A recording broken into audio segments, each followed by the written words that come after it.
একটা বিষয় যেটা আজ আমাদের সমাজে খুবই কষ্ট দেয়।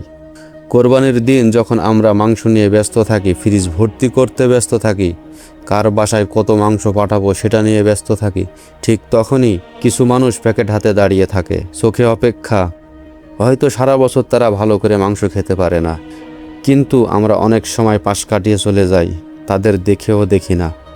আমরা আত্মীয় স্বজনদের কথা ভাবি, বন্ধুদের কথা ভাবি, নিজেদের ফ্রিজের কথা ভাবি, কত মাস চলবে ফ্রিজের মাংস সেটা চিন্তা করি, কিন্তু গরিব মানুষটার কথা ভাবি না।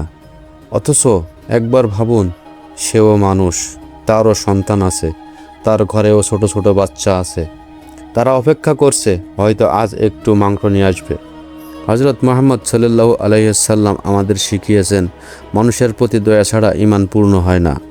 কোরবানি শুধু নিজের ঘর ভরার জন্য না, কোরবানি হলো ভাগ করে নেওয়া শিক্ষা। আপনার ফ্রিজ ভর্তি আর পাশের বাসার মানুষ ক্ষুধার্ত, এটা ইব্রাহিম আলাইহিস সালামের কোরবানির শিক্ষা না। কারণ কোরবানির আসল সৌন্দর্য তখনই আসে যখন আপনার হাতে মাংসের প্যাকেট দেখে একজন গরিব মানুষের মুখে হাসি ফোটে। হয়তো সেই হাসিটাই আপনার কোরবানিকে আল্লাহর কাছে পৌঁছে দেওয়ার জন্য যথেষ্ট।